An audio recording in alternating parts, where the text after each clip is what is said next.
Esse mês de abril nós estamos, quem já está conosco aí o mês todo, nós estamos falando sobre um tema que é talvez um pouco diferente, talvez ainda seja um pouco até difícil de falar a palavra.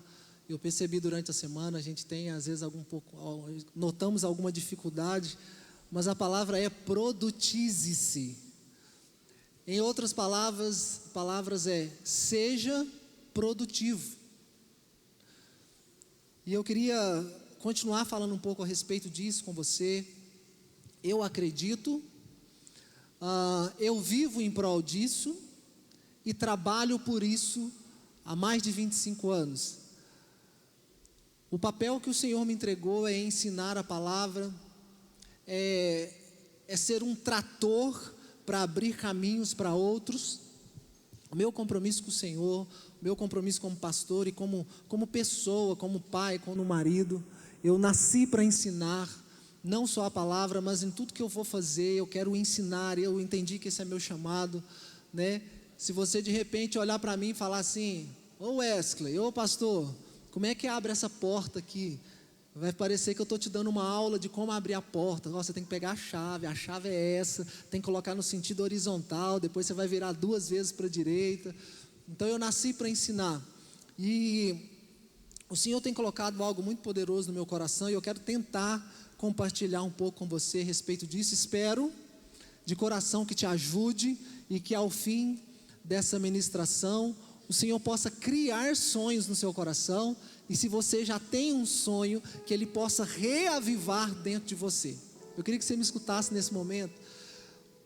Esses dias para trás eu estava falando com alguns homens que nós reunimos aqui na igreja, fazendo um discipulado pelo sábado de manhã. Todos os homens da igreja estão convidados. A gente vem para cá às 6 da manhã, aos sábados. Você pode vir, a igreja já está aberta, só homens. E quando você chega na comunidade Aprisco, talvez diferente de outros lugares que você vá, você sempre aqui na igreja será desafiado, sempre. Sempre você na comunidade Aprisco será provocado e desafiado. Às vezes muitas áreas da sua vida que ficou parado durante muitos anos, que você falou assim: não, isso aqui eu não quero mexer mais, não quero tocar mais nesse assunto. Quando você vem para a comunidade Aprisco, parece que Deus coloca o dedo lá na sua ferida, e Ele vai mexendo naquilo que você tinha deixado parado, e você é desafiado. Não é fácil andar com os líderes da comunidade Aprisco. Toda hora você é desafiado. Ontem eu estava falando com 2 jovens, a gente estava num ambiente, eu estava falando com 2 jovens, e eles falando comigo sobre alguns projetos que eles têm de vida, alguns sonhos, né? E eles pensando para um futuro, um momento, e eu falei: por que vocês não fazem agora? Por que vocês não começam a fazer agora? Na cidade ainda não tem ninguém que faz. Vocês serão os pioneiros, vocês serão os primeiros, né? E ali a gente estava instigando, encorajando. Então, querido, quando você está na comunidade Aprisco, você será toda hora provocado a mexer em áreas da sua vida que você talvez não queria mexer mais. E por consequência disso, você vai começar a viver também coisas que você talvez achou que não viveria mais.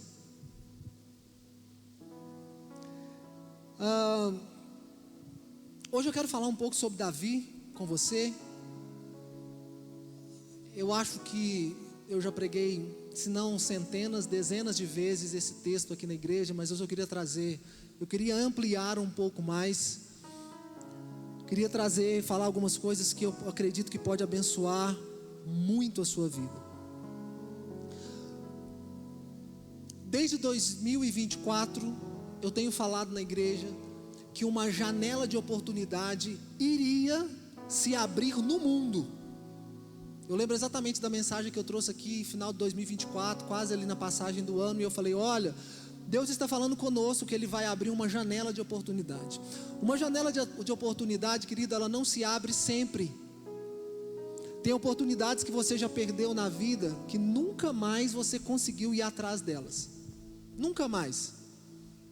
Tem oportunidades que eu perdi na minha vida, financeiras, ministeriais, que eu nunca mais vou conseguir ir atrás.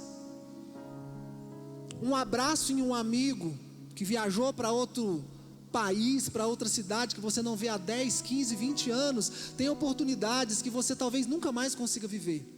Tem pessoas que talvez aqui o seu pai morreu, você queria ter pedido perdão para o seu pai antes dele morrer, ou para sua mãe, ou para aquele irmão que era chato, sabe? Você queria pedir perdão, mas aí de repente morreu.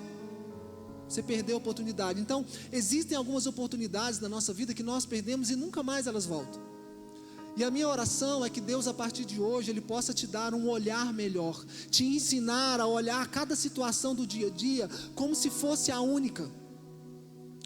E deixa eu te falar algo a respeito do seu futuro, a respeito do seu futuro individual.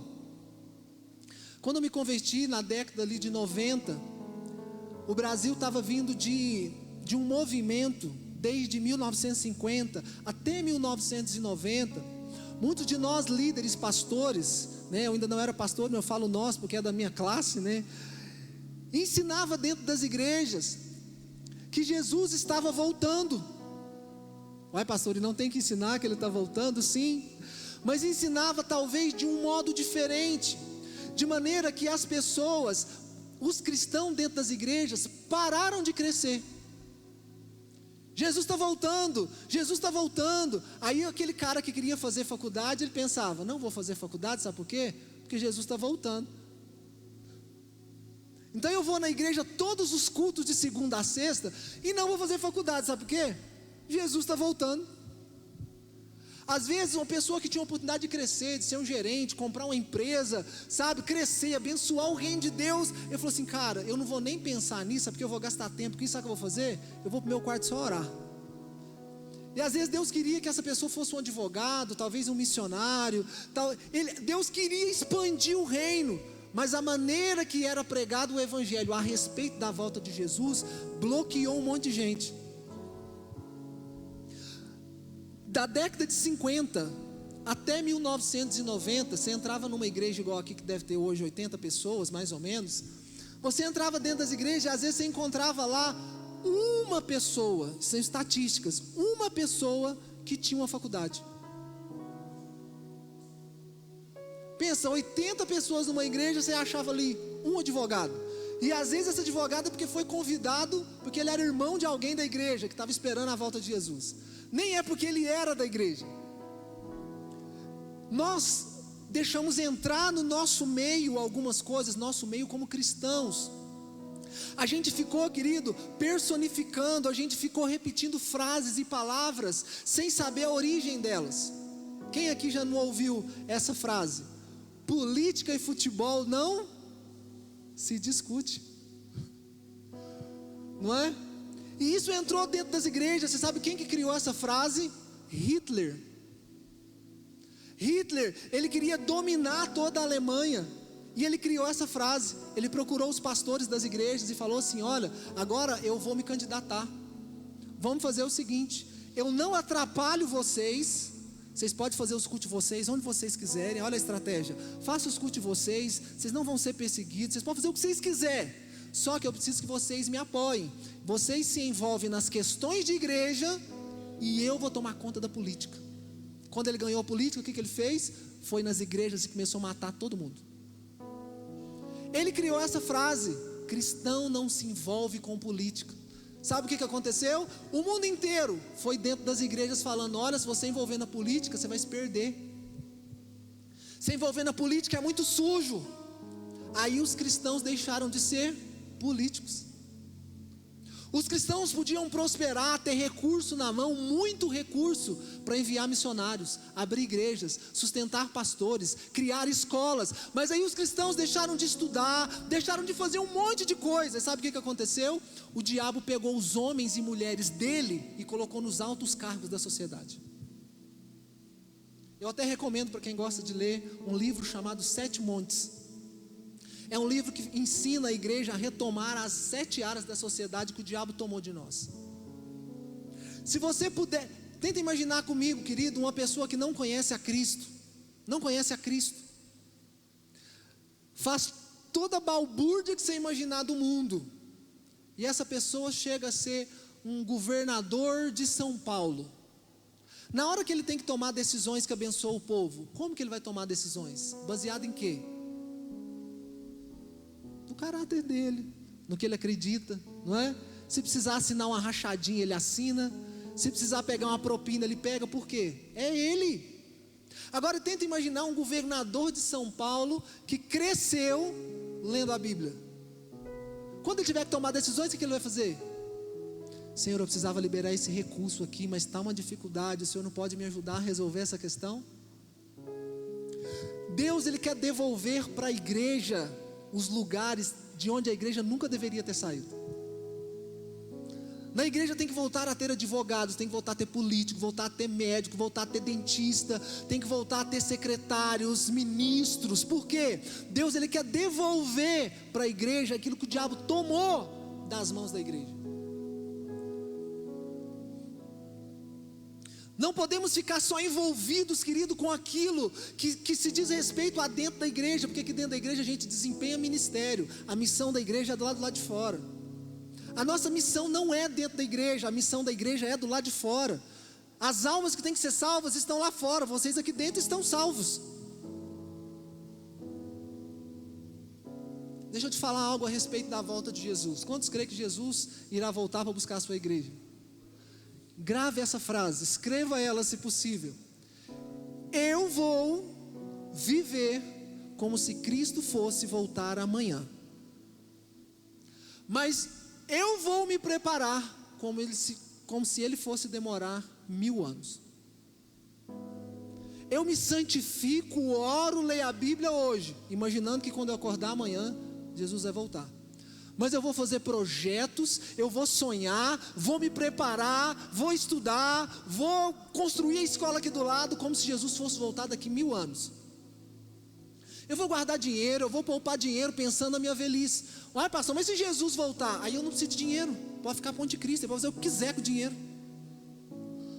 Então não use de desculpa não fazer alguma coisa, porque Jesus está voltando, porque Ele está voltando desde quando Ele foi embora.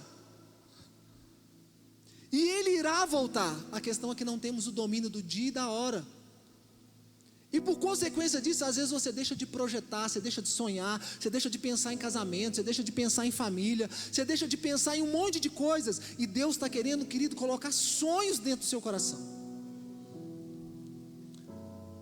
Eu gosto muito dos livros de um autor chamado Craig Groeschel. E ele escreveu um livro que eu li há uns 16 anos atrás, chamado Chazon. Só que para nós é melhor falar Cazon, né? Porque senão fica parecendo aquele cara aqui. Chazon.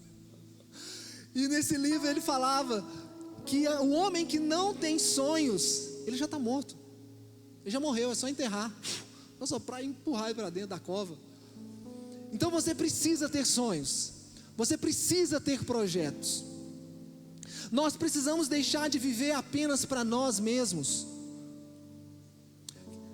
No começo eu perguntei aqui quantos conheciam aquele que nós chamamos de o rei Davi. O rei Davi, nós vamos ler a história dele, ele viveu lá na época dele, há mais ou menos uns 3020 e poucos anos atrás, ele viveu 1000 anos antes de Jesus. Ele era um menino como eu e você. Ele era alguém que tinha tanta falha, que só mesmo o Criador para amá-lo. Ele tinha, querido, 8 esposas. Em Crônicas 7:21 diz assim, que ele, fora as esposas, tinha várias concubinas. Davi tinha mais de 100 filhos. Ele não conseguiu ser um bom pai. No fim da vida dele, tiveram que, olha, presta atenção gente, um cara que tem 8 esposas, um monte de concubina, tenta imaginar a cena.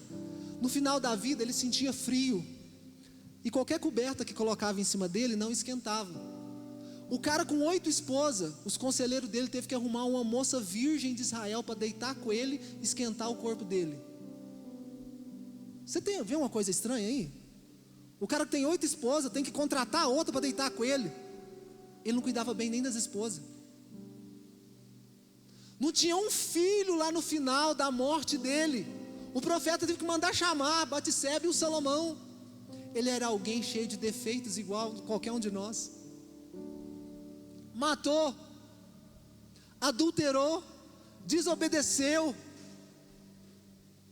Mas, querido, tudo que ele fez, até hoje é lembrada e nos serve de ensino. Até os erros dele, Deus deixou escrito na Bíblia para ensinar alguma coisa para nós. Ele tocou, querido, até hoje, ele tocou tudo que ele fez na geração dele, até hoje toca todo o mundo. Eu preparei duas fotos aqui para você ver. Eu queria que o irmão Luiz colocasse para mim. Eu acho que vocês já viram isso aqui. A gente está vendo a guerra do Irã com os islamistas lá, né? Alguém já viu isso aqui? Sabe o nome? Domo de ferro. Não é? É um canhão chamado domo de ferro. Guerra. Cadê aquela outra foto, irmão Luiz? É isso aí que acontece. Esse domo de ferro é o seguinte: aquele canhão que você viu, ele solta vários mísseis. Ele serve de escudo sobre Jerusalém, sobre Israel. Ele consegue detectar qualquer míssil islamista ou de qualquer outro país que quiser tentar bombardear eles 70 quilômetros antes de chegar no lugar. Gente, é muito longe. 70 quilômetros é 2 vezes Uberlândia, assim, lá Uberaba. Uberaba, gente, 70 quilômetros. A hora que um míssil começa a passar a fronteira para ir para um lugar, aquele domo de ferro lá, ele protege, não deixa chegar no miolo. São milhões de dólares cada míssil desse aí. Você sabe, querido, de onde que veio essa ideia? Davi. Os israelitas fizeram isso aí, porque Davi, quando ele era o general, ele criou uma coisa chamada escudo de Davi. Todo mundo usava aqueles escudos pequenininhos. Davi criou um escudo desse tamanho, chamado broquel. E na hora, querido, os melhores dele, tinha uns 30 melhores dele, era assim, ó. Davi ficava aqui e guerreava, mas os 30 ficavam ao redor dele. Se percebia que Davi estava quase, entendeu? Igual aconteceu uma vez que Davi chegou a cair. Por que o cara chegou rápido e salvou Davi? Porque os 30 estavam perto. E se percebia que a guerra estava difícil para o rei, mandando flecha demais, eles não se protegiam. Eles pegavam o broquel, que era um escudo muito grande, e tampavam o rei. O domo de ferro, querido, foi retirado da Bíblia. Você sabe quem que fez isso? Davi, 3.000 anos atrás. Ele fez algo, querido, que tocou a geração dele, tocou todas as próximas gerações em 3.000 anos depois. Então eu quero encorajar você a não viver só para você, pelo amor de Deus. Viva e faça algo na sua vida que toque, querido, no mínimo, sua casa. No mínimo, construa uma arca que proteja e salve os seus filhos e sua esposa e seu marido. Davi, querido, até hoje em Israel, as táticas de guerra que são usadas, são copiadas da Bíblia. Eles copiam o que vê Davi fazer. Quem aqui acompanhou a guerra lá de Israel, se quiser retirar. Quem acompanhou aquela guerra de Israel, que eles foram lá e acharam aquele camarada, eu esqueço os nomes, que eles colocaram dentro do próprio walkie-talkie deles, vocês viram isso? Umas bombas. Eles procuraram a empresa que fazia os walkie-talkie para o Hamas, colocaram pequenas bombas dentro dos walkie-talkie. A hora que vendeu o walkie-talkie para todo mundo, eles viram a hora que estava sendo usado e descobriram onde o camarada estava. Vocês viram isso? Onde eles aprenderam isso? Com Davi. Eu preguei aqui um dia sobre ler, lerrar. Um outro dia a gente talvez fala sobre isso, uma tempestade dentro de outra tempestade. Então, querido, onde eles aprenderam isso? Até hoje as táticas de guerra são usadas a de Davi. Onde que Davi fez isso? Quando existia Jebus, que era Jerusalém, eles tinham muros muito altos, não tinha jeito de entrar lá. A Bíblia fala que Davi foi por baixo num rio, mergulhando com 30 homens. Chegou lá de manhã, Davi já tinha conquistado a cidade, ninguém viu o que aconteceu. Então as táticas de guerra até hoje usadas são as táticas de Davi. Um cara com todas as falhas, todos os problemas, mas ele não pensou só na geração dele. No livro de Atos fala assim: Davi, depois que tocou a sua geração, se reuniu aos seus pais. Está falando que depois que ele fez algo na geração dele, que abençoou a geração dele, aí ele morreu. Nós temos muitos cristãos dentro das igrejas morrendo sem abençoar a sua geração. A construção do maior templo que Israel já teve todo de ouro, de prata, de cedro. Quem desenhou o projeto foi Davi. Quem deu os recursos para fazer aquele templo foi Davi. Quem deu a planta, a engenharia foi Davi. Salomão só executou. Até hoje se fala o templo de Salomão, mas quem deu todo o projeto foi Davi. Querido, Israel não tinha capital. Davi conquistou Jebus, fez Jebus virar Jerusalém, colocou o nome de Jerusalém de cidade de Davi. Falou, vocês falaram que não podia entrar aqui, agora eu vou pôr meu nome na cidade. A cidade é chamada Cidade de Davi. Ele estabeleceu Jerusalém como capital. 2000 anos depois, Jerusalém, capital. Capital política.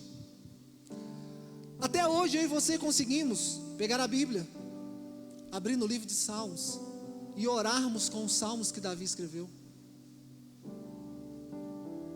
Você compõe músicas com os salmos que Davi escreveu.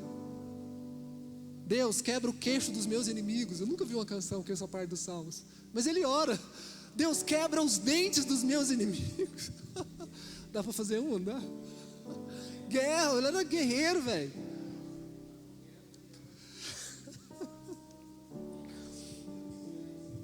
Israel, querido, eu estou falando só algumas coisas que Davi fez. Davi foi alguém, presta atenção, produtivo na geração dele. Fala para quem está do seu lado, produtize-se. Davi foi o rei que conseguiu unificar as 12 tribos. As 12 tribos de Israel estavam tudo dispersa, mas o jeito dele governar, querido, foi tão bom e tão justo, que as 12 tribos tudo reuniu de novo. Ele conseguiu unificar um reino de milhões de pessoas.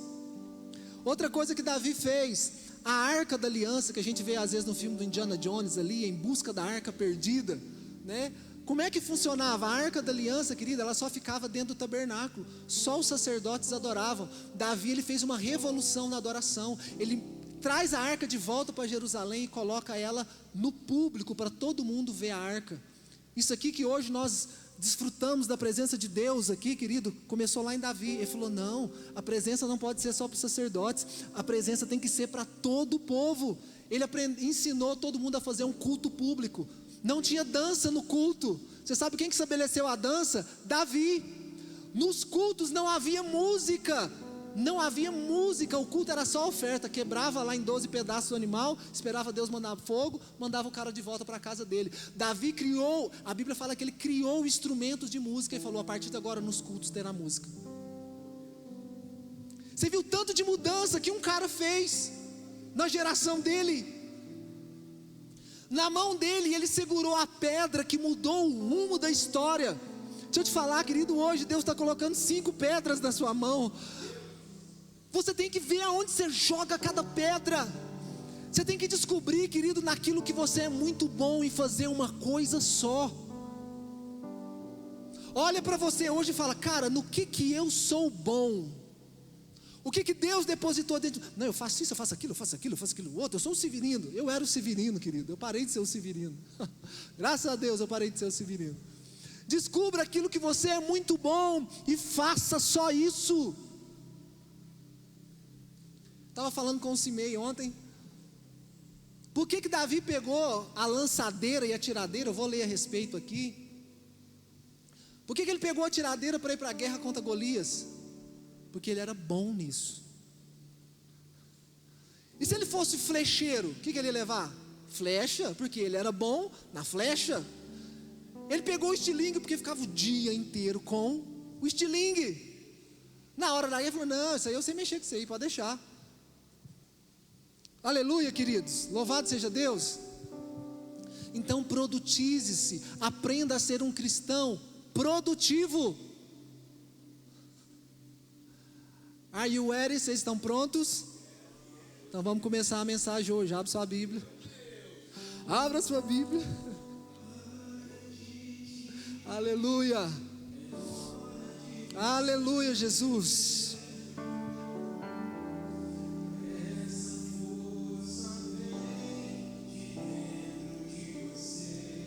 Deixa o Senhor renovar seus sonhos, por favor. Você pode até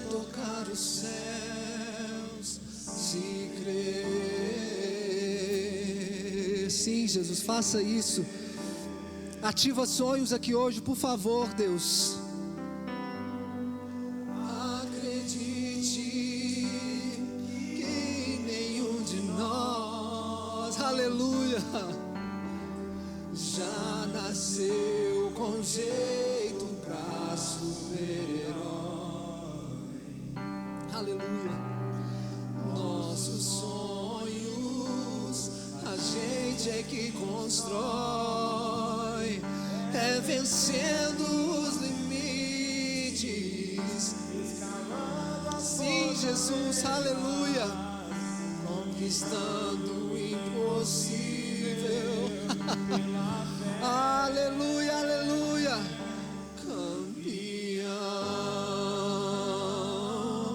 vencedor, Deus das asas. O Senhor está renovando as suas forças nessa noite. Campeão, vencedor, essa fé que te faz imbatível, te mostra o teu valor. Sim, Jesus, sim, sim, sim, sim, Jesus.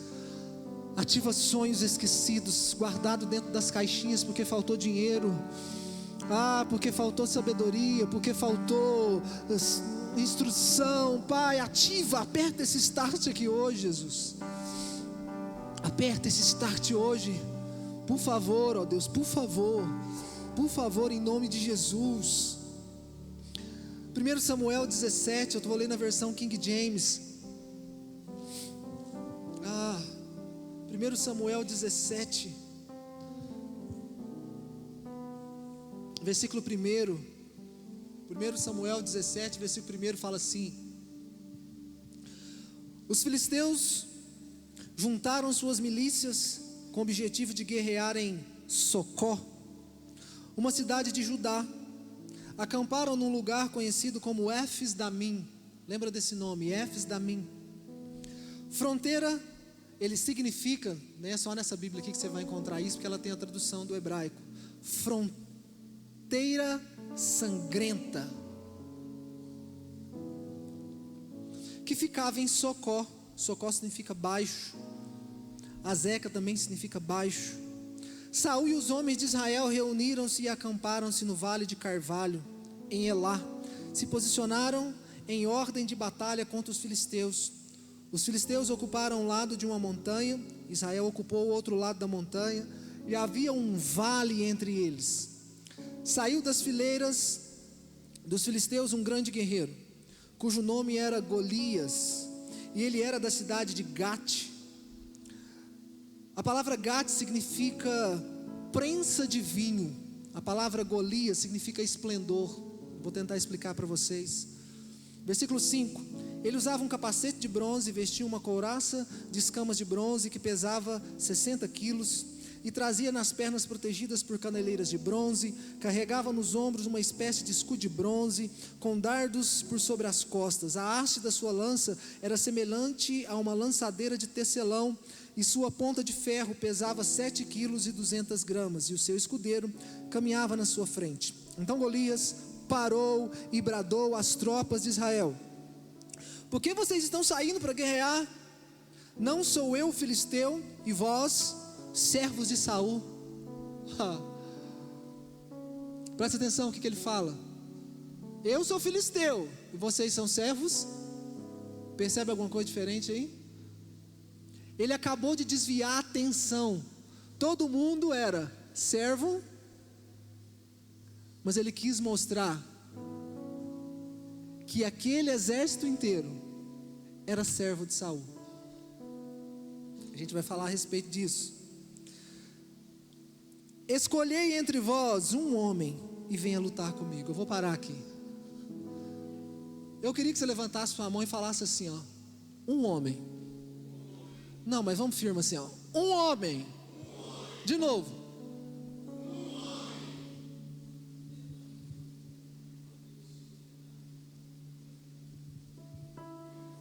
E seja o que Deus quiser.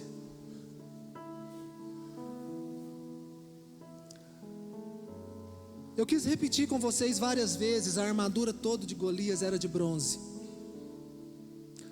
A espada dele era de ferro. Os filisteus, eles dominavam a arte de mexer com metais. Eles sabiam trabalhar o bronze e eles sabiam trabalhar o ferro. Pasme, mas o exército de Israel inteiro, eu tentei procurar para ver quantas pessoas tinha aqui nesse dia, quantas pessoas no exército, eu não consegui encontrar. Pense um exército inteiro, com Golias com a armadura toda de bronze, com uma espada de ferro, e o exército do outro lado, tudo com espada de ferro. E a Bíblia vai falar para nós que todo o exército de Israel só tinha 2 espadas. O exército inteiro de Israel tinha 2 espadas. Uma era de Jonatas e a outra de Saul. Uai, mas eles brigavam com o quê? Pau, pedra, flecha, lança de madeira. Eles não tinham a arte de trabalhar em ferro nem em bronze. Tenta imaginar, já não parece uma desvantagem? Davi levou uma pedra em estilingue, ele não tinha nem um punhal. Se você ler os capítulos antes, a Bíblia vai falar que só Jonatas e Saul tinham essas 2 espadas. Aí você vai entender lá na frente porque que Davi ele pega a espada de Golias e leva. Eles não tinham. Agora, querido, eu queria que você saísse daqui hoje pensando nisso. As decisões mais difíceis que você terá e tem que essa semana tomar na sua vida, são exatamente essas decisões que são arriscadas e perigosas, que vão mudar a sua vida. Eu vou repetir: as decisões difíceis, arriscadas e perigosas que você tem que tomar esse mês, essa semana e esse ano, são exatamente as que irão mudar a sua vida. A batalha que aquele povo estava enfrentando, querido, preste atenção nos detalhes, era num lugar, querido, chamado Éfes Damim. Éfes Damim significa batalha sangrenta. Eles estavam, querido, num lugar propício para a guerra, e o lugar chamava batalha sangrenta. Querido, se você quiser conquistar algo nessa terra, vai ser uma batalha sangrenta. Eu vou até mandar fazer uma camiseta assim, ó, estou numa batalha sangrenta, um trem assim. A Bíblia fala em Hebreus, o pessoal do louvor que está lendo Hebreus, como assim vocês estão se entregando ao pecado? Vocês ainda nem resistiram ao ponto de derramar sangue. Éfes Damim, batalha sangrenta. Ai pastor, a hora que eu vi, já tinha pecado. A hora que eu vi, já tinha tomado um goró. A hora que eu vi, eu já estava com o cigarrinho na boca. Ele pulou na sua boca. O copo veio igual no pica-pau assim. Todo dia é uma batalha sangrenta. Cada um de nós aqui, querido, eu tenho certeza absoluta do que eu estou falando. Todos nós aqui temos um gigante que nós estamos enfrentando ou enfrentaremos em pouco. Para alguns, querido, o gigante que você está tentando vencer e que está todo dia aqui no seu ouvido, talvez seja a pornografia. A pornografia faz igual Golias, ele ficou lá 40 dias. Você sabe o que Golias ficava falando? Eu duvido que você é homem para me vencer. Duvido que você é homem para me vencer. Para alguns outros é a dificuldade de se relacionar. Não consegue se relacionar com irmãos dentro da igreja, ou num novo relacionamento. Você foi muito magoado ou magoada, você não consegue entrar num relacionamento. É um gigante que você não está conseguindo vencer. Toda hora aquela voz vem assim: você nunca vai casar, você vai ficar para titio, você vai ficar para titia. É um gigante, e todo dia esse gigante fica aqui no seu ouvido: duvido que você me vence. Para alguns talvez o gigante é a depressão.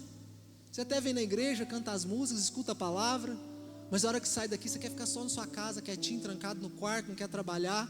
É o seu gigante falando toda hora. Isso, agora você morre de depressão. Para outros o gigante é a ansiedade. Nossa, mas o que eu vou fazer amanhã? Nossa, amanhã eu vou comer? Amanhã eu vou beber? Amanhã eu vou trabalhar? Meu Deus, como é que vai ser? Feriado, terça? Mas o que eu vou fazer? Às vezes, querido, o excesso de futura ansiedade é o gigante para alguns. Para muitos, talvez, o gigante é a saúde. Você não está conseguindo cuidar da sua saúde. E o gigante toda hora fala assim: você não vai conseguir. Você acha mesmo que você vai conseguir? Você está por fora, você vai conseguir? Duvido, porque era o que Golias fazia durante 40 dias. 40 dias, você não vai conseguir vencer esse trauma familiar lá da época que seu pai e sua mãe fez isso. Você não vai vencer. Toda hora o Golias, de alguns, o gigante fica assim falando: eu tenho certeza que você não vai conseguir liberar perdão para aquela pessoa. Duvido que você é a mulher para isso. E o Golias fica aqui, ó. Está escutando a voz dele aí agora? Querido, pedi para vocês repetirem comigo, mas isso aqui é muito sério. E eu quero me voltar aos homens. Tenta imaginar um exército inteiro e o cara virar assim: manda só um homem aqui. Nós estamos vivendo tempos assim hoje. Está faltando homens. E você sabe por que as mulheres estão problemáticas? Porque está faltando homens. Você sabe por que as mulheres estão até virando mulheres, tentando virar homem? Porque está faltando homem. Aí está faltando homem, as mulheres querem virar homem. Por quê? Está faltando homem. A Bíblia diz em Isaías que vai chegar um tempo, e pelo amor de Deus entenda isso. A Bíblia diz que vai chegar um tempo, e esse tempo já chegou, que 7 mulheres irão procurar um homem. E você sabe o que é? Lá no texto Isaías fala que elas vão procurar, fala assim: não precisa nos sustentar, nós mesmos nos sustentaremos, mas por favor só nos dê o seu nome, para apagar de nós a nossa vergonha. Está faltando o homem de verdade. Ah, pastor, mas eu sou homem. Mas às vezes chora igual mulher, reclama igual mulher. Não estou falando que as mulheres, entendeu? Estou falando assim, aquelas que não conhecem Jesus, né? Porque senão fica parecendo. Vamos mudar, vamos para o dom de ferro aqui agora. Mas deixa eu te falar uma coisa, gente, precisamos de homens. Homem que bate no peito e fala: joga para mim aqui que eu resolvo esse problema. Ah, deu um problema na escola, quem resolve? O homem. Ah, tem um boleto para pagar, quem resolve? O homem. Não é a mulher, é o homem. Ah, mas está faltando dinheiro. O homem se vira, ele arruma 5 serviços e paga a conta. Está faltando um homem. O Golias já estava gritando há 3.000 anos atrás: eu quero um homem. E deixa eu te falar, não apareceu homem. Apareceu um menino que já sabia que era homem.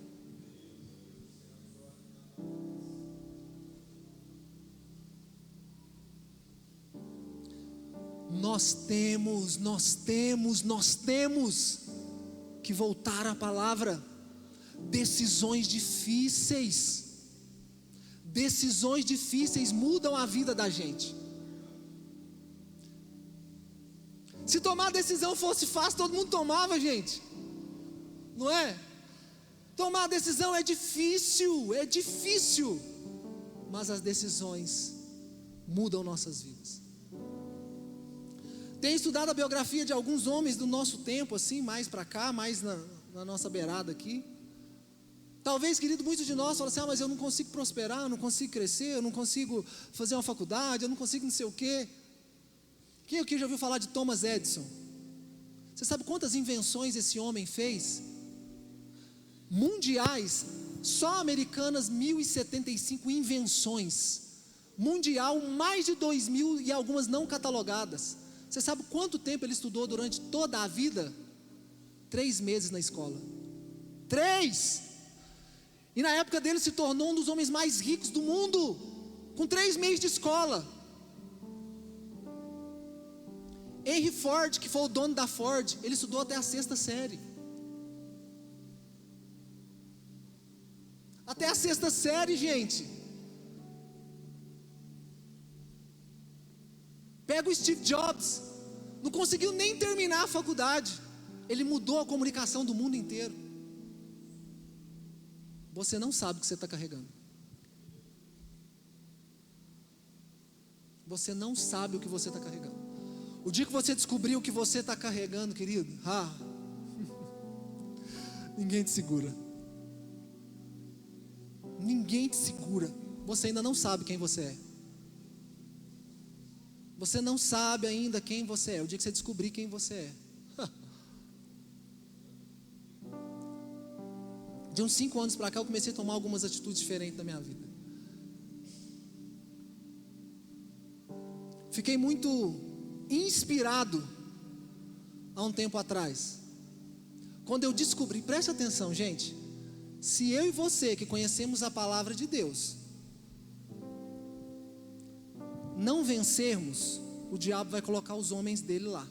Ou você se torna um matador de gigante, ou o diabo vai conseguir cada dia colocar as pessoas dele nas posições que você deveria estar lá. Sabe o nosso Brasil? O nosso Brasil tem como pai da educação um homem chamado Paulo Freire. Se você pedir às vezes, querido, para ele terminar 2 páginas escritas de um livro, tentando ligar um raciocínio com o outro, ele não dá conta. Ele virou o pai da educação do Brasil. Compra um livro do Paulo Freire, lê ele, depois senta comigo e tenta explicar as 2 primeiras e as 2 últimas páginas. Solta ele sozinho, para ele ir sozinho para a casa dele de a pé. Virou o pai da educação do Brasil. E muitos professores se dobram diante dele. Você sabe por quê, querido? Porque está faltando um crente se levantar. Eu falei, pai, a partir de hoje, eu sou um escritor. Se um cara igual aquele, que até para bater palma ele é fora do ritmo, eu sou um escritor. De dezembro para cá eu escrevi 4 livros, e estou escrevendo mais 15. Eu devo terminar mais uns 8 até dezembro. E vai abençoar muito a igreja. Eu vou esvaziar tudo que está dentro de mim. Eu vou construir a escola aqui do lado. Esse mês agora aconteceu algo aqui em Araguari. E nós, quem se adianta, governa. Em uma escola aqui de Araguari, um professor citou as palavras de Jesus: amai o seu próximo. Uma escola muito conhecida aqui de Araguari levantou um processo administrativo contra o professor e fez ele se pedir demissão, porque ele falou as palavras de Jesus. Sabe por quê? Porque o Estado é laico. O Estado é laico? Não, ele é laico contra o cristianismo. Porque, querido, você vai estudar, você estuda a cultura grega. Na cultura grega você estuda os deuses da Grécia. O que é isso? Religião. Na semana da consciência negra você fica uma semana estudando o quê? Candomblé, a macumba, o espiritismo, zumbi, palmares. O que é isso? Religião. Ninguém tem medo das palavras de Sócrates, ninguém tem medo das palavras de Platão, ninguém tem medo das palavras de Budas. Pode ensinar dentro da escola, mas todo mundo tem medo das palavras de Jesus. Ele não pode nem ser falado na escola. Então, sabendo disso, deixa eu te falar, a educação para quem é cristão vai piorar. E o pior de tudo, que quem coloca o processo administrativo contra um professor cristão é um cristão. Agora deixa eu te contar algo, querido. Ou você descobre quem você é e faz aquilo que Deus colocou para você fazer, ou o diabo continua colocando as pessoas de lá. Deus, Ele colocou, querido, na minha mão e na sua mão 5 pedras. Eu vou passar rapidinho sobre elas. A primeira pedra que Davi pegou, ele pega 5 pedras. Eu queria que você entendesse, a vida de Davi dependia dessas 5 pedras. Ele poderia morrer. Então ele vai lá no riacho e ele tem que pegar as pedras. Deixa eu te falar, ele escolheu a dedo cada pedra. Quem aqui já brincou de estilingue sabe que tem pedra que às vezes é grande demais, umas é pontuda demais. Você tem que pegar porque ela é bem lisinha, ela tem que ter o tamanho, você tem que saber segurar. Então Davi, quando ele vai no riacho, ele não faz assim, ó. Você vai ver, chega lá, eu vou jogar um monte de pedra nele e eu vou vencer. Ele gastou um tempo lá. Ele escolheu as pedras. Ele gastou tempo. As 5 pedras que Davi e segura. A primeira delas se chama oração. Toda hora ele está voltando a atenção do exército de Israel e do exército dos filisteus para Deus. Ele era um homem de oração. Senhor, Tu és o meu refúgio, a minha fortaleza, meu socorro bem presente na angústia, debaixo da Sua sombra eu estou, Altíssimo. Então, querido, todo aquele processo que ele estava fazendo, está no versículo 37 do capítulo 17 que nós estamos lendo. Ele está falando: o Senhor dos exércitos irá comigo. Tome, querido, a pedra da oração, para que você possa vencer os seus desafios. Segunda coisa, leia comigo 17:32, do mesmo texto aí de 1 Samuel 17:32. Então Davi disse a Saul: que ninguém deixe o seu coração se abater por causa desse filisteu. O teu servo irá à peleja contra ele. Pegue a segunda pedra, querido, que é a coragem. Você vai precisar de coragem. Sem coragem você não vai conseguir vencer nunca. Não deixe o medo dominar você. Você precisa de coragem. Lembra o que eu falei, querido? São as decisões difíceis, arriscadas e perigosas que têm o poder de mudar a história da sua vida. A segunda pedra que Davi pegou, ele pegou o rei. Gente, era um menino de 17 anos, ele vira para o rei, que é um cara que sabe ir em muitas guerras, um cara de mais de 50 anos. Ele vira para o rei e fala assim: rei, fica com medo desse cara não, pode deixar que eu venço ele por você. O que ele tinha? Coragem. Se você quer vencer, querido, na faculdade, você vai ter que ter coragem. Você quer vencer a pornografia, você tem que ter coragem. Você quer vencer a depressão, a ansiedade, você tem que ter coragem. Você quer vencer para casar, você tem que ter coragem. Você quer vencer no ministério para que Deus faça algo poderoso, você tem que ter coragem. Você não vai conseguir se você se entregar ao medo. Ai, pastor, mas eu estou com medo, porque com o meu tio deu errado, com a minha avó deu errado, com o meu colega deu errado, ai, com o outro deu errado. Deixa eu te falar, mas com você é diferente. Pelo amor de Deus.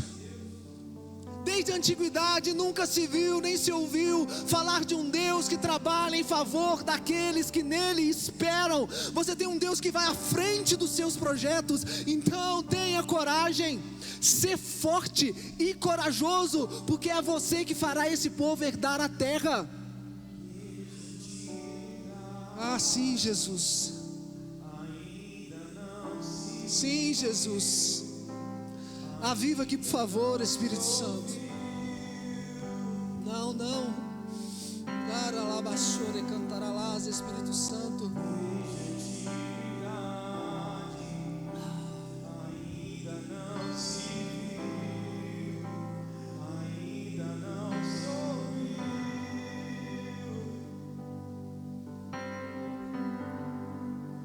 O Deus que trabalha por aqueles que nele esperam. O Senhor está trabalhando pelos seus projetos. Creia nisso, por favor. O Deus que trabalha por aqueles que nele esperam. Ele vai trabalhar por você, querido. Por favor, creia nisso, creia nisso, creia nisso. A outra pedra que Davi pegou, diga comigo assim: passado. Ele pegou a pedra do passado. Eu queria que você abrisse comigo sua Bíblia no versículo 1 Samuel 17:34. Deixa eu ler com você. Eu não sei qual gigante você está enfrentando essa semana e esse mês. Aquele que está falando para você: você não consegue, você não pode, você não tem recurso, você não tem dinheiro, você não tem estudo, você não tem capacitação. Eu não sei qual é o gigante que está falando na sua cabeça agora, mas eu preciso que você pegue a pedra do passado agora. Olha o que Davi fala no versículo 34. Mas Davi argumentou diante de Saul: quando teu servo apacentava as ovelhas do seu pai, e surgia um leão ou um urso feroz que arrebatava uma ovelha do rebanho, eu o perseguia e o atacava, arrancava a ovelha da sua goela. E se ele vinha contra mim, eu o agarrava pela juba, o feria e o matava. Eu quero ler esse mesmo versículo na versão NVT. Olha só, presta atenção. Olha o que Davi fazia. eu vou atrás dele com o meu. O leão vem, o que Davi faz? Pega um pau. E eu tiro o cordeiro da sua boca. Você está com a minha ovelha? Sério? Solta agora. Na outra versão está goela. Tenta imaginar Davi, leão, ovelha, ele arrancando a ovelha da boca do leão. É até engraçado, gente. Com um pau na mão. Pior ainda, se o animal me ataca, eu o seguro pela mandíbula. Aqui, ó. Tenta imaginando ele pegando a boca do... Tenta imaginar, gente, é loucura.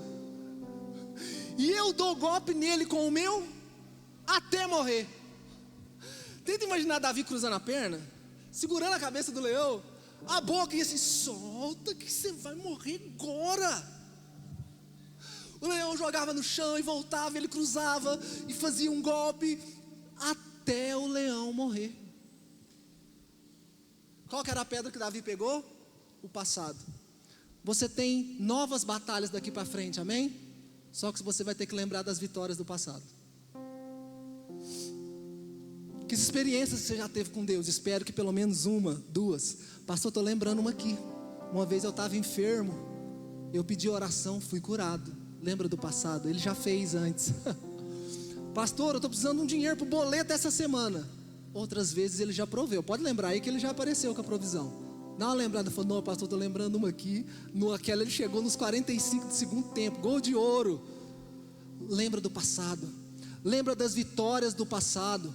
Quando você não podia engravidar e Deus te deu o neném que você precisava. Quando seu casamento estava quase destruindo e Deus restaurou seu casamento. Quando a sua saúde, você estava lá na cama quase morrendo e Deus te deu vida. Lembra das vitórias do passado. Era outra pedra que ele pegou, ele estava carregando. Ele falou, Saul, deixa eu te falar, eu vou fazer com esse cara igual eu fiz com o leão, com o meu cajado. Agora deixa eu te contar algo, querido. Quando Davi foi enfrentar Golias, o que ele pegou? Para ir contra Golias? Essa é aquela hora que o Simei fala assim, não, isso aí só tem na Bíblia do pastor. Não, mas tem todas agora, vamos lá. Versículo 39. Davi prendeu sua espada sobre... Não, um pouquinho antes. Cadê? Barará. Isso, versículo 40, perdão. Em seguida Davi tomou na mão o seu, escolheu no riacho 5 pedras bem lisas e as colocou no seu bornal de pastor, isso é, uma espécie de sacola, pegou sua tiradeira e partiu ao encontro do filisteu. Então ele está com o cajado na mão. Tenta imaginar a destreza que ele não tem que ter, segurando o cajado numa mão, a tiradeira na outra e as pedras na beiradinha dessa mão. Imagina que o microfone é o cajado, a tiradeira nessa, né? Eu acho que a tribo dele ele era canhoto. Acho que está lá no livro de Juízes. Ele era canhoto. Cajado aqui, as pedrinhas aqui, ó, meio de lado. Essa aqui eu seguro aqui, as 5 aqui no borbal, beleza? Solta a pedra aqui, dá uma segurada. Era fácil ou difícil? Querido, os problemas que nós vamos enfrentar para matar o gigante, sempre vai ter uma dificuldade. Mas deixa eu te falar, por que ele está com o cajado?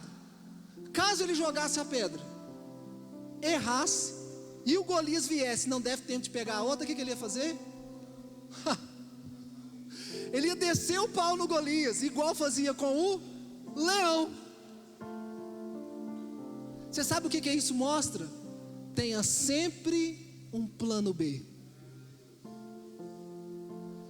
Ah, pastor, mas eu tentei uma vez, deu errado. Aí você já parou?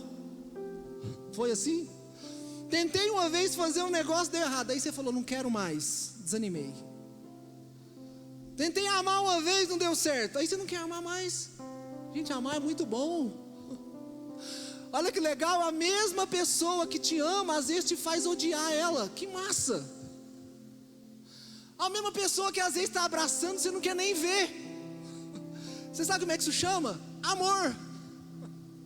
Que às vezes parece ódio, e que depois cria um negócio chamado perdão.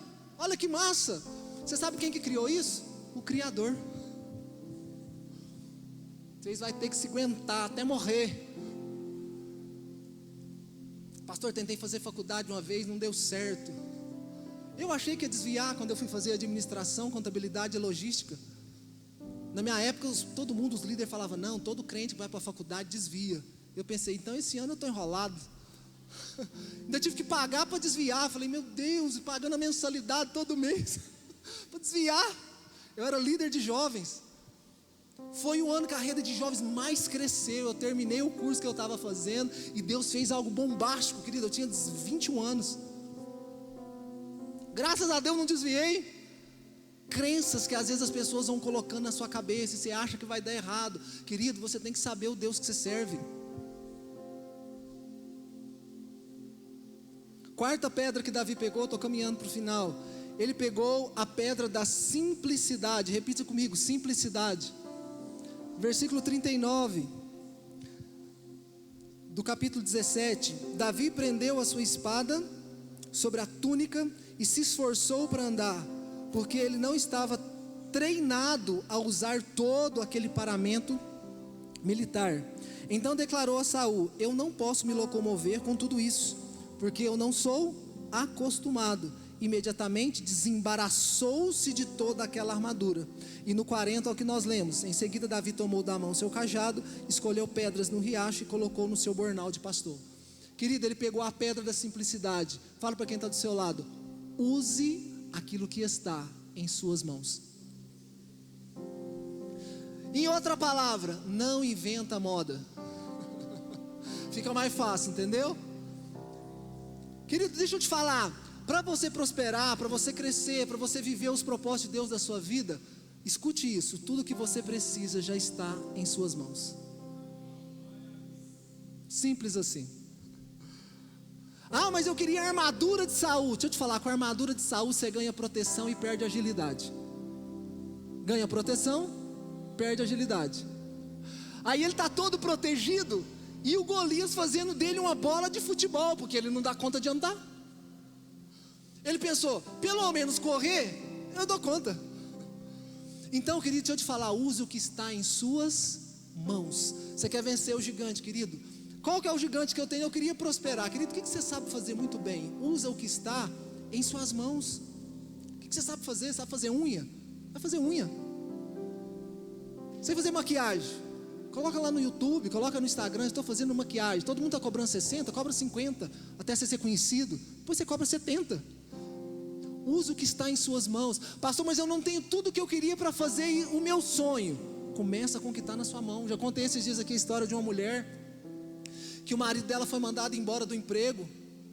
A hora que o marido chega em casa tentando inventar um monte de coisa, né, que estava muito cheio de gente no serviço, falou, fui mandado embora. A mulher virou para ele e falou assim, graças a Deus. Mas e agora como é que nós vamos pagar as contas? Ela falou, não, agora eu já sei o que fazer. Ela tinha um iPhone, vendeu por 3 mil. Hoje ela é uma empresária e já vendeu mais de 1000 iPhones. Ela tem uma loja de iPhone. Você sabe com que ela começou? Com o telefone que ela tinha. Ela podia falar, eu vender meu telefone para começar um negócio? Mas o que ela precisava já estava nas mãos dela. Então, querido, Davi, ele pegou a pedra da simplicidade. Usa o que você tem. Usa o que você tem. Quando Deus chamou Moisés, vai lá e liberta meu povo para mim, Moisés. Deus, mas como é que eu vou fazer isso? O que Deus perguntou para Moisés? O que você tem nas mãos? Deus, eu só tenho um cajado. Ele falou, pode ser. Você sabe por quê? Presta atenção. Não é o que você tem na mão, é quem você tem no coração. Eu acredito que se Moisés estivesse segurando o pano de prato da Zípora e falasse, eu estou com um pano de prato, Deus fala, pode ser. Deus, mas o que eu vou fazer com um pano de prato? Não, deixa que esse pano de prato na minha mão e você vai virar um estilingue. Quem aqui já, mais os homens, né? As mulheres não fazem isso. Às vezes está lá no jogo, todo mundo toma banho, você pega a toalha molhada, dá uma enrolada e... Já tentou? Tomara que não. Querido, um pano de prato molhado na mão de Deus, ele derruba o faraó.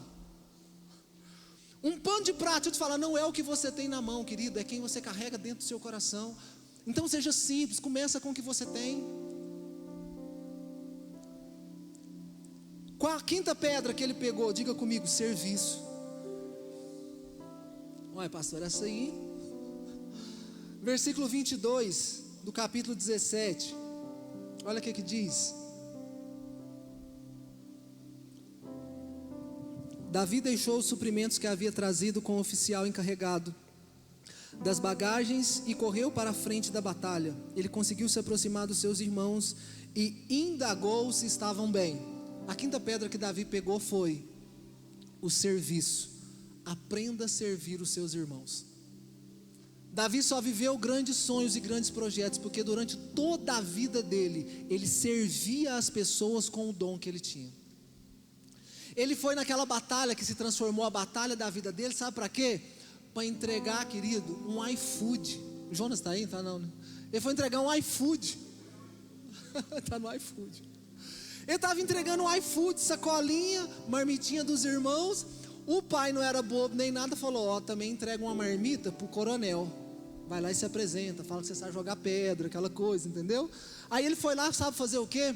Servir seus irmãos, servir as autoridades. Aprenda a servir o seu patrão lá no seu trabalho. Aprenda a servir seu gerente lá na escola. Aprenda a servir seu professor. Na igreja, aprenda a servir seus líderes. Quando você faz isso, querido, é uma pedra que você está segurando na mão que vai te ajudar a vencer seus gigantes. Tem gente, querido, dentro das igrejas que não gosta de servir. Não gosta de servir, não gosta de ajudar. Ah, vamos lavar a igreja? Não. Vamos lavar o banheiro? Não. Vamos ajudar a arrumar o altar? Não. Vem tocar na igreja? Não. Vem ajudar a pregar num PGD? Não. Abra sua casa para fazer uma reunião lá? Não. Tudo que você fala é não, querido. Deixa eu te falar, aprenda a servir. Seu patrão vira para você e fala: oh, fica 15 minutos depois da hora. Posso não. Você pode abrir amanhã cedo? Posso não. A pedra, querido, Davi, a Bíblia diz, eu não vou ler aqui para não demorar muito, mas a Bíblia diz no capítulo 16, fala assim que Davi não recusava nenhuma missão que lhe era dada. Já parou para pensar? Nenhuma missão. Tudo que colocava para Davi fazer, falava: tá, pode jogar aqui, não sei como é que faz, não, eu vou aprender rapidinho. Não, Davi, tem que pegar e voar aqui igual um gafanhoto. Ele fala: não sei como é que é, mas vou conversar com o Leonardo da Vinci aqui, com o Santos Dumont, vamos fazer um avião agora. Aprenda a servir os seus irmãos. E aqui é o caminho para o final. Davi, antes de vencer Golias, ele venceu o urso e o leão. Foi só isso que ele venceu? Ele venceu também o desprezo dos irmãos. Ele venceu em algum momento o desprezo do próprio pai. Alguém sabe o nome da mãe de Davi? Talvez a mãe dele morreu quando era pequeno. Talvez ela era uma prostituta. Ela ficou escondida na história, ninguém sabe. Ele teve que vencer talvez o abandono. Cresceu sem mãe, abandonado pelos irmãos, talvez deixado de lado pelo pai. Ele tinha gigantes para vencer. Eu e você temos gigantes. Qual que é o gigante que está, querido, gritando no seu ouvido agora? O pastor quer sair da igreja, quer largar tudo. Qual que é o gigante que está aí, querido, falando no seu ouvido? Você não consegue, você não pode, você é pobre, você é negro. Qual que é o gigante que está toda hora aí na sua cabeça tentando te vencer? Porque Golias ele venceu, querido, enquanto falava. Mas a hora que ele encontrou alguém que conhecia a palavra do Senhor, já era para Golias. Golias conversando, Davi fez só assim, ó. Só um minutinho, Golias, me dá atenção aqui. Até o final do dia eu vou entregar sua cabeça para os urubu.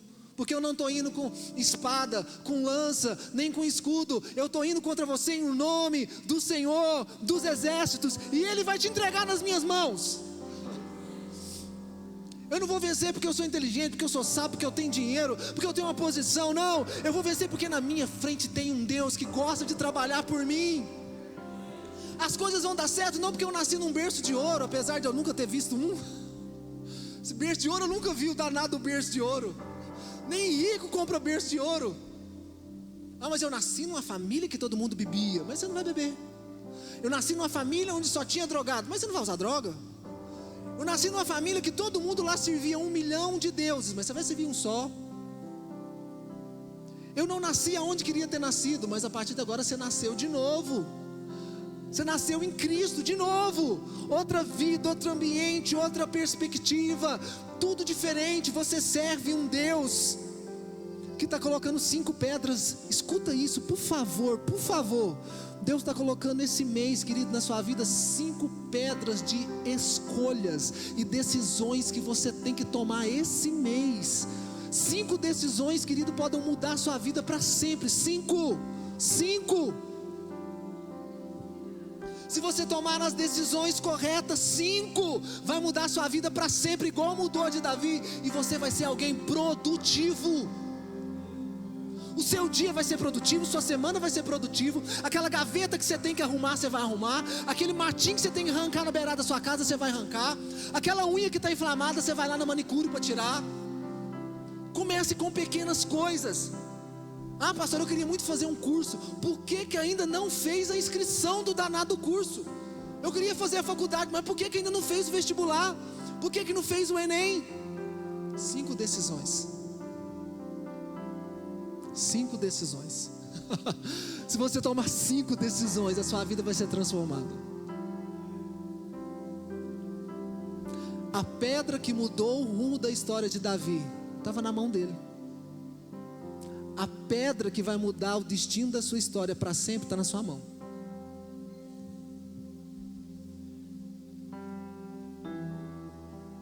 Eu vou finalizar aqui. Quando você vencer os seus gigantes internos, você vai ajudar os irmãos a vencer os gigantes deles.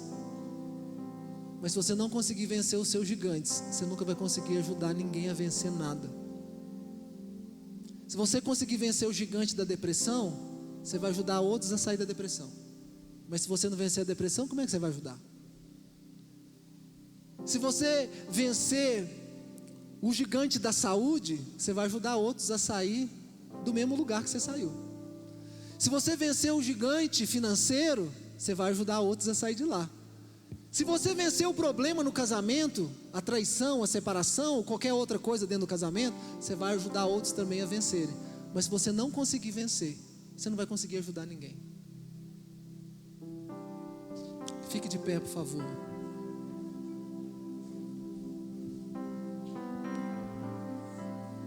Vencer os seus gigantes pessoais é uma obrigação.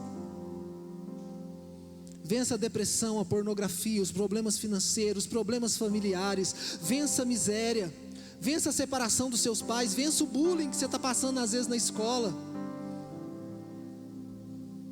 Vence o abandono que toda hora está falando no seu ouvido. Toda hora está falando no seu ouvido. Vença. Pastor, eu queria ter tido mais oportunidades. Eu queria ter crescido numa família assim. Tá bom, gente, não deu. Não foi do jeito que você queria. Mas a partir de agora pode ser do jeito que Deus planejou.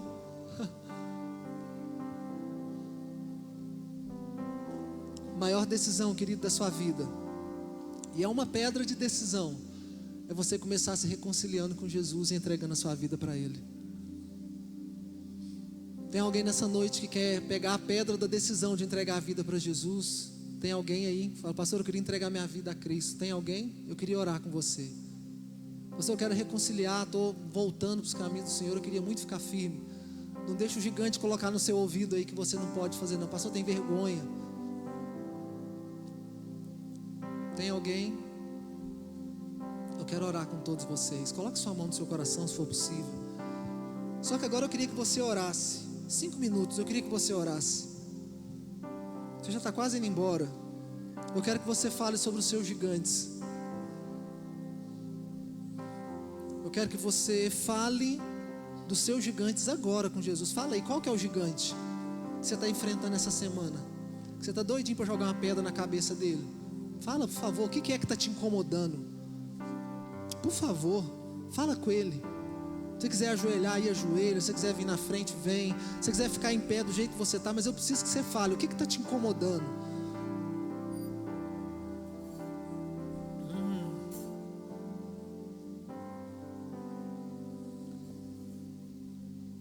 Fala com ele, por favor. Por favor, fala com ele. Senhor, ajuda esse jovem, esse adolescente, ajuda esse adulto, essa esposa que foi traída, esse marido que foi traído, esse casal que está enfrentando dificuldades na casa para pagar as despesas da casa, esse marido que está desempregado, essa pessoa que está enfrentando a depressão, a ansiedade, esse gigante que está falando no ouvido dela. Nós damos ordem agora, que ele se cale. Que ele se cale em o nome do Senhor dos Exércitos. Em o nome do Senhor dos Exércitos. Em em o nome do Senhor dos Exércitos. Deixa o Senhor te encher de coragem agora, de fé, por favor. Espero que o Senhor tenha falado alguma coisa ao seu coração. Espero que o Senhor tenha falado alguma coisa ao seu coração. Nós vamos encerrar. Você que quiser que a igreja vá lá na sua casa fazer uma reunião, a gente chama de PGD, que é Pequeno Grupo de Desenvolvimento. Mas, pastor, eu queria que vocês fossem lá em casa orar, falassem uma palavra de Deus lá, para a paz de Deus entrar na minha casa. Lá no final nós temos um balcão de informação, está escrito bem grandão lá. Está escrito lá atrás assim, ó, PGD. Vai ter uma pessoa lá no balcão de informação. Dá o seu nome, o seu endereço e a gente marca o dia que dá certo para você. É 1 hora de reunião só. Nós temos líderes preparados para ir para lá e abençoar e orar na sua casa. Se você vê que tem um capeta lá, nós vamos expulsar esse capeta em nome de Jesus. E Deus vai começar a abençoar seu lar. Em nome de Jesus.